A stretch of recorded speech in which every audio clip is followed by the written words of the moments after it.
Bismillahirrahmanirrahim and Assalamu alaikum. We are working to make our Sun series more interesting, interactive and easy to understand for our students. And this video will be a valuable resource not only for students but for teachers and parents as well, and will help you to understand the concept more easily. As you know, the book which we are doing is the English book for grade 4, and today it's time to do the last unit of this book.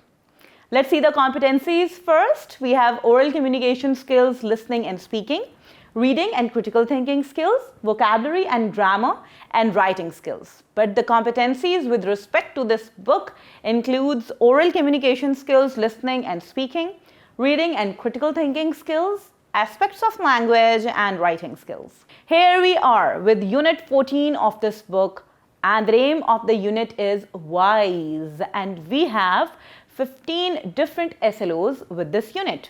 Let's see how many concepts we are going to do with each competency. With oral communication skills, we have 2 concepts. Reading and critical thinking skills, 2 concepts. Aspects of language, 7 concepts. And with writing, aspects of language, 7 concepts. And with writing, we are going to look at 1 concept. Reading and critical thinking. We are going to do some question and answers and map reading. Now, this is a poem naming WISE. You are supposed to listen to the reading of this poem very carefully. Whoever planned the world was wise to think of land and seas and skies, to plan a sun and moon that could be made to run the way they should. But how did he have time for all the things we see that are so small, like flowers in parks and flakes of snow and little sparks the fireflies show? Now, it's answer these questions. What creations of Allah subhanahu wa ta'ala are mentioned in the poem? So this poem is stuffed with lots of blessings and creations of Allah ta'ala, and you are supposed to highlight that which creations are being mentioned. How should we thank Allah subhanahu wa ta'ala? हम कैसे thank कर सकते हैं Allah ta'ala को? And the last one is write your feelings about the poem in 2 to 3 sentences. Now, what do you feel while reading this poem? You are supposed to write your feelings in 2 to 3 sentences. Moving forward, the next thing is map reading. And as you know that what is a map? Map is a thing which tells us about location of different places. So here, the sailors are trying to reach the treasure land. Read the map of the island carefully and answer the questions. You are supposed to look at the map very carefully, read it, and then we are going to answer some interesting questions. So here we are, we have a treasure island, some monkey business island, a buzzard island, a lava rock, and here is the boy who is sailing in the ship. Now let's see what questions are there. Which direction is the sailor's ship coming from? So from which direction the ship is coming from? So here the key has been given north, south, east, west. We are supposed to answer the questions related to this key. So the first question is asking which direction is the sailor's ship coming from? So where is the sailor's ship, my dear kids? It's in the south. And where it is going to go? It is going to move in the direction, in left direction, in west direction. See the dotted lines over here? So here we have lava rock and monkey business island, and the question is what is in between these two? Can you identify? Yes, this buzzard beach is in between lava rock and monkey business island. Same way you are going to answer the next 2 questions. Moving forward with oral communication, we are going to look at some rhyme, stress and intonation and non-verbal cues. So here we have oral communication and phonics practice, rhythm, stress and intonation. Let's see what these terminologies mean. Stress is the force used to pronounce words or syllables. We put force on some words and syllables. Rhythm is the flow and pattern of sounds and movements. It's a flow of sounds and movements with the rhyming words and the phrases. Intonation. Intonation is the rise and fall of voice while speaking. As you know, whenever I am talking, some of the words are louder and some are slower. So that is how I am using intonation in them. Read the given stanza with correct pronunciation. How do you like to go up in a swing? Up in the air so blue? Oh, I do think it's the pleasantest thing ever a child can do. Now, can you notice that I have forced some words and I have read in a flow with intonation in the sound as well? Listening and speaking practice. What do these non-verbal cues tell you? Identify and write them in given boxes. Now let's see what some non-verbal cues are. Non-verbal cues means when you are not saying something, we use different body gestures to communicate our feelings and emotions. It is called non-verbal communication. The tone of speaker shows what he or she is feeling.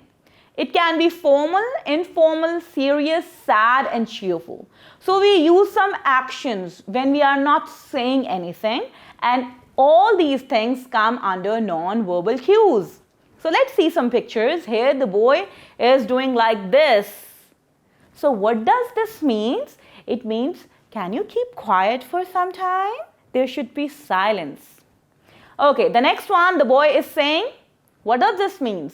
Thumbs up, right, when something is okay. And the next one is this one. This one means well done, excellent. And the last one is like this. What do you think? Yes, we use such gestures when we are thinking about something. Moving forward with aspects of language, we are going to look at some word meanings, regular form of verbs, question words, questions, connectors, simple future tense, and types of sentences. Let's see some words and their meanings.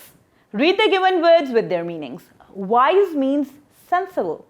Flake, a small thin piece of something. Spark, a flash of light.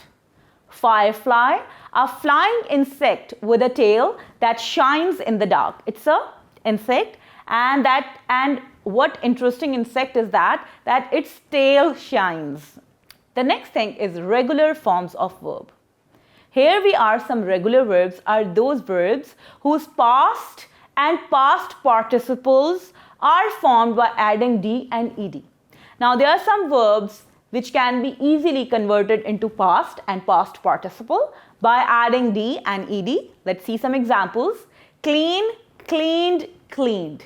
Ask, asked, asked. Decide, decided, decided. Fix, fixed and fixed. Invite, invited and invited. In all of these, we have added either D or ED to make their past and past participle forms. Moving forward, write the past and past participles of the given verbs. Play, played and played. And same goes with the rest of the three. Grammar. Question words. When is used to ask about time or any occasion. How many is used to ask about the numbers of countable nouns. How much is used to ask about quantity and price of uncountable nouns. So we have three question words under discussion: when, how many, and how much.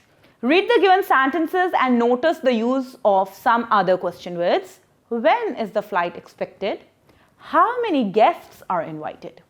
How much do I need to pay? As your homework, you are going to make 3 questions of your own using question words given above in your notebook. So you are going to make 3 questions with when, how many, and how much. Next are again questions, and in questions we are going to use do and does. Do and does are used to ask questions answered in a yes or no. Read the questions and notice the use of do and does. Do you speak English? Yes or no? Does your brother like football? Do they want to come inside? Does it rain a lot in Murray? So whenever the answer is yes or no, do and does are used to pose those questions. Write 4 questions of your own using do and does in your notebook. Now it's time to make your own questions using do and does. The next thing are connectors. So as the name indicates, They connect some things. Let's see which things. So the connectors first, then, next, and finally are used to describe the sequence of events. Whenever we have sequence of something, because all the steps are connected to each other, that is why we use some connectors, and connectors includes first, then, next, and finally. Let's see an example. Read the given examples. First, I took a fork and knife. Then I ate the steak. Next, I drank lemonade. And finally, I put the utensils in the dishwasher. So here, whole sequence has been mentioned using connectors. Moving forward, we have simple future tense. Future means what is happening in our future, in the next time coming. So the simple future tense refers to actions and events that will happen in the future. So the sentence structure of simple future tense is given below. Affirmative, subject plus will or shall, base form of verb plus object.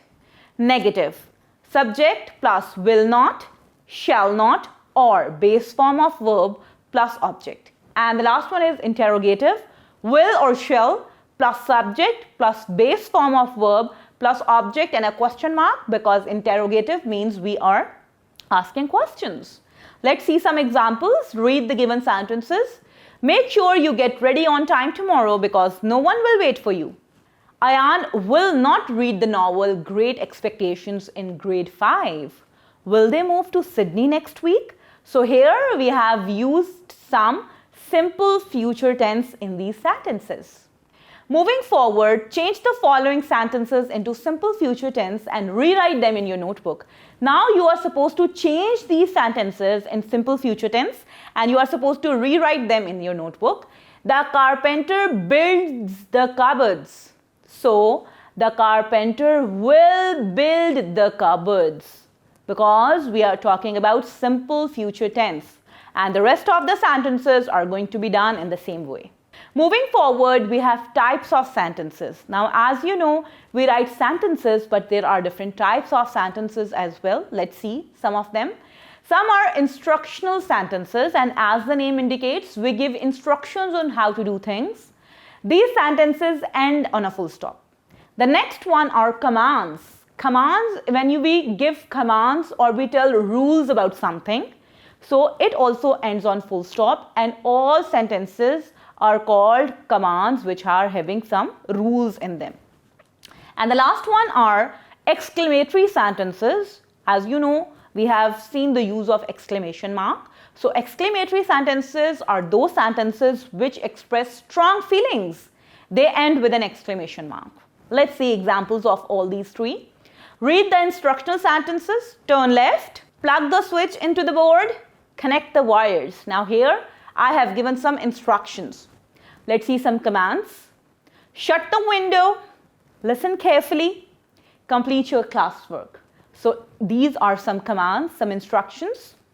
And the last one is read the given exclamatory sentences. We won the cricket match. So here we are very happy. So we have added an exclamation mark in the end of the sentence. This is sad news, ending on an exclamation mark.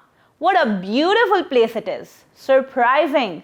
So we have also added an exclamation mark in the end. Here we have read this given sentences and write their correct types in the blanks. Bring me a spoon. What do you think? It's a command.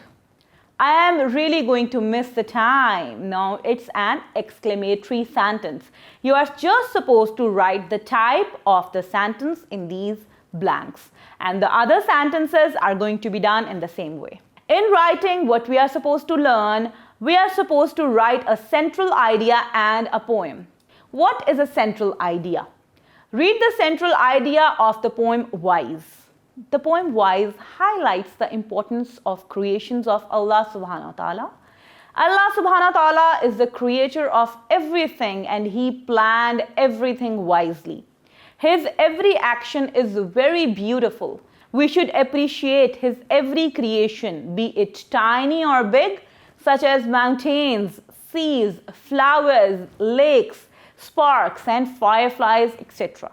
So this is the central idea of the poem, that what the poem is about, highlighting all the creation of Allah Ta'ala, and we should appreciate His creations. Moving forward, list 4 pair of rhyming words and use them to write a simple poem on nature.